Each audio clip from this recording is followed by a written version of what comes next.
We have one repair and a few small things to install today on the Airstream. We'll be installing the NoLOX kit onto the door of the Airstream. We'll be installing this paper towel holder, and we're going to be installing a magnetic knife bar in the kitchen area. On our first trip out, I noticed that our water pressure wasn't working right when I had to use the pump. It kept cycling, it wouldn't stop at all. And I finally figured out the pump was sucking air. Now, I was worried that the pump might be bad and I might have to replace the pump. And when I investigated a little further, I found this cone washer right here. And I'm pretty convinced that when this was winterized, this was left there and was not put back on for the de-winterization process. I'm not the one who winterized the camper, but I am the one who de-winterized it. And finding this washer, this little cone washer that looks to be used, I think is a culprit. I think that the seal is sucking air.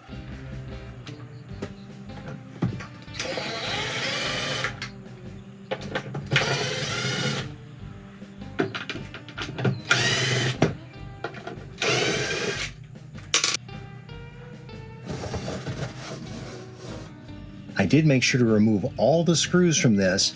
I'm going to put them right back in the holes where they go. That way I won't lose them, and there's no chance of me scratching any of the surfaces here in the Airstream.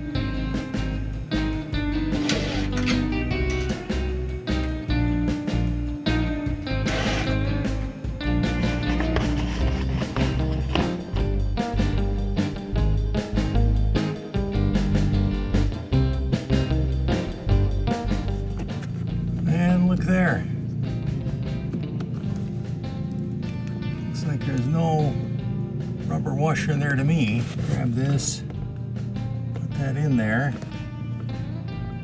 and that should seal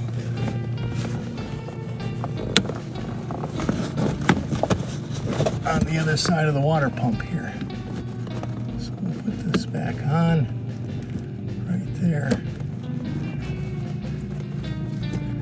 And tighten her up.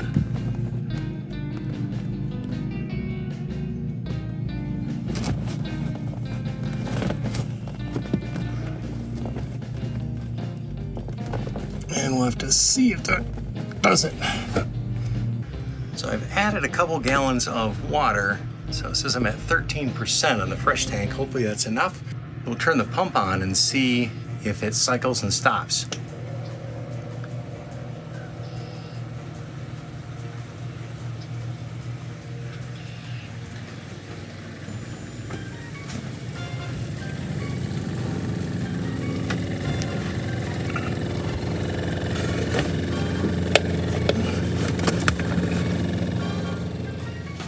Brought the fresh water to 6% so far. Pump is still running. Let's see what we get out of the faucet. Let's see if that was the issue.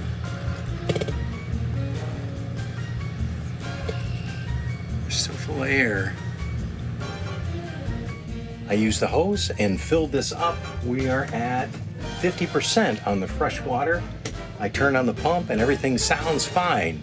I actually did fine because I tried this a second ago. I turned on the pump and the water ran out and the pump wouldn't stop. I had no water pressure, and then I remembered I had left two of the stopcocks open underneath the Airstream because I drained the fresh water on our way back to here at our friend's house where we're storing Gemini right now. So as soon as I got those closed, then everything pressured up and worked great. And look at this. Water pressure both hot and cold. We're running perfect. The pump is running good, and we are getting ready to go.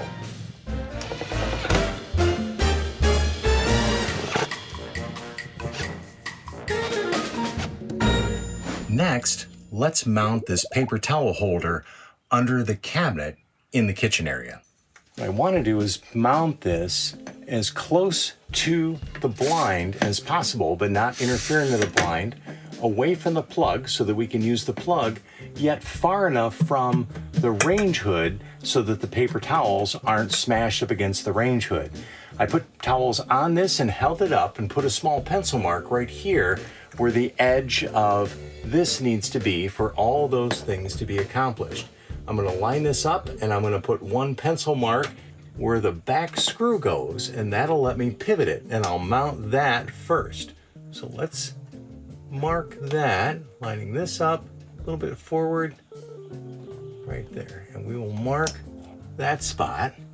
Now let's drill a hole right here so we can mount the towel holder.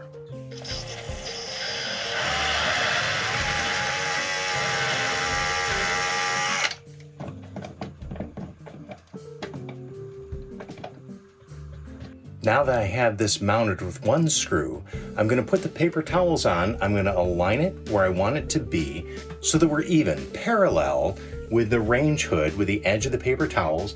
Then I'm going to mark the second hole, put a pilot hole in with a drill, and then manually put that 1/2-inch screw in.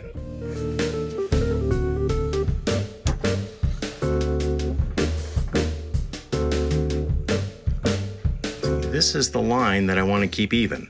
I don't want it way out where it's going to be splayed towards the kitchen or way in where it's going to touch the range hood. I'm looking for something nice and parallel, right about exactly like that.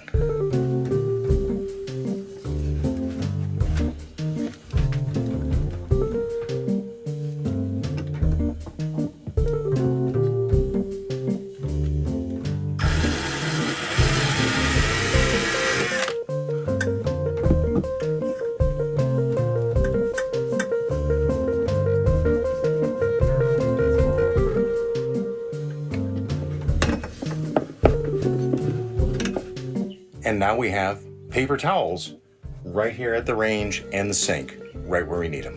And on to the magnetic knife bar that we're going to mount behind the stove. The thought is, if we travel with the knives, with the block on, we want to slide the knives all the way down to where the handle is going to touch this. So I need to make sure that I'm high enough that that can happen. And that would be right about there. Now there's no struts or anything behind this, so I'm going to have to mount this with double-sided tape. We'll be using this 3M tape rated at 30 pounds. This is their extreme tape to mount the metal plate that goes behind the knife bar. So these have this plastic so that you can get this thing loose. This magnet is so strong. Look at that thing bent. Look at that. So we can get this loose. Then we're going to set this aside over here, and now we're going to put our double-sided tape on the back of this and then stick this to the wall where we need to be, which is going to be about 3.5 inches down from this line right here. But first I'm going to clean this wall so that we have maximum adhesion. We don't want any of these grease spatters or anything that are back there right now. So here is our plate that we're going to mount. This is the back side, and this is where I want to put that 3M tape. Let's make sure this is all nice and clean as well. There's 3M tape. Start to place this. I'll come back so I can put some vertical strips in as well. Let's trim this.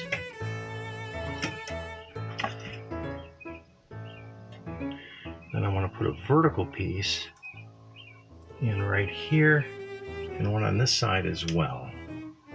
This 3M adhesive tape, if you've never used it, is crazy strong. It is weatherproof. The hold is amazing that it has. Measure down our 3.5 inches. Make sure this is fully adhered to our stainless steel. A little pressure. Let's peel this off. This one here. Peel it.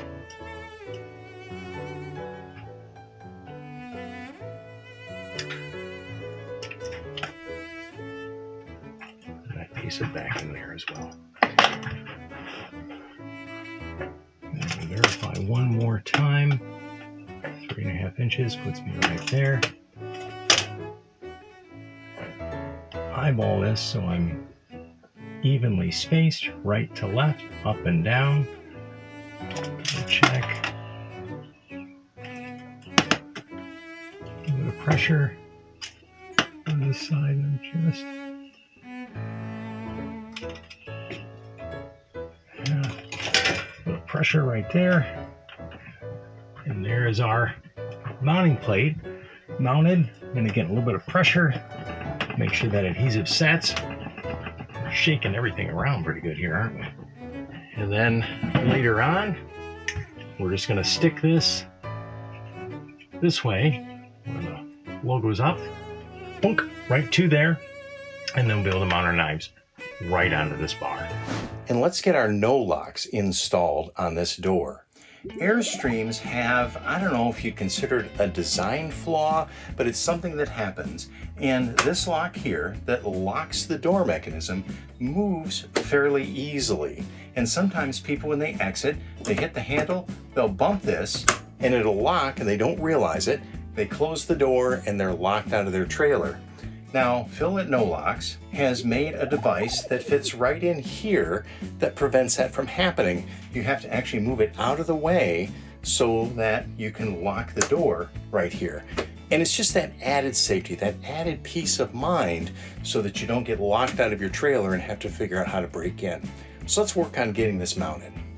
Here's the lock on the Airstream, and we're going to be taking this plate off. But before we do that, we're going to measure out and drill a hole through this after we get this plate off. But we need to measure this first to make sure that this is lined up in the right spot.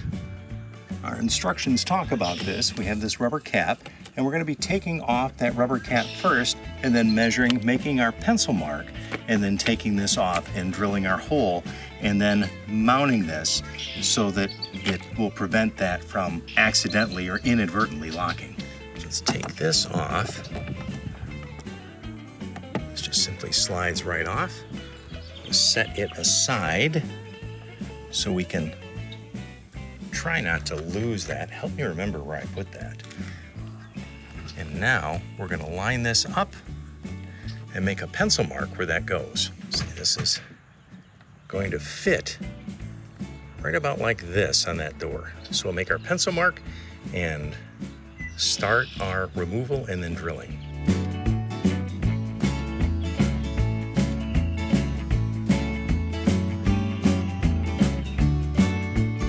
There's our mark right there.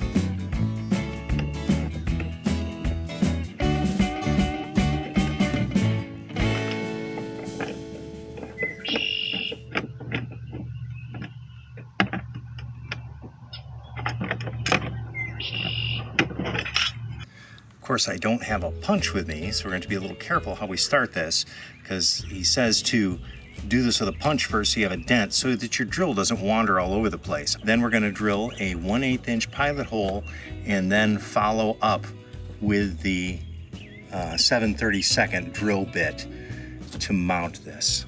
It's our 1/8 inch bit.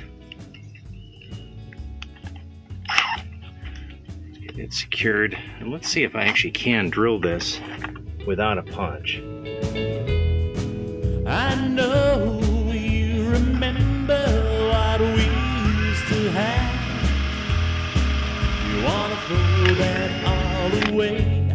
There. How it makes me feel so sad. 7/32 hole. Oh, what else can I do? Won't you let me dream? If my dreams can't come true.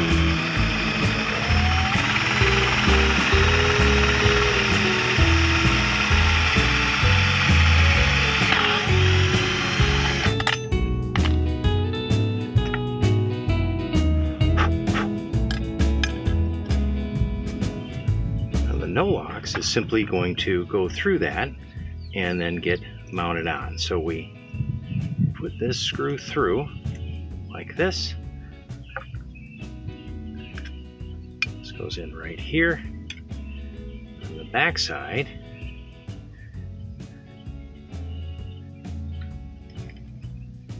the shoulder nut that goes on and is going to grip in.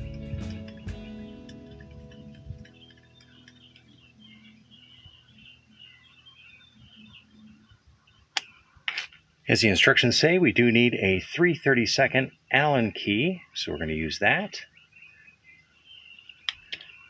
There. I'm going to line this up so that these secure well right there. We'll keep that from turning. So we use our Allen wrench to tighten up this screw.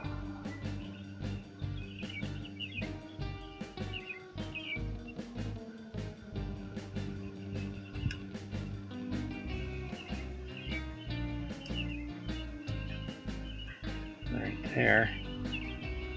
And that allows us to pivot right there. And again, that's going to go right over that pin that comes out so that this will be prevented from locking. There, our door is remounted. The NoLOX is installed on this. And see what it does. You just put it right there, and then you can't accidentally flip that lock anymore. But if you need to lock your door, you just push that out of the way, and then you can lock it to where the handle won't work. You unlock, the handle works just fine. Put this in, and again, that can no longer accidentally be triggered.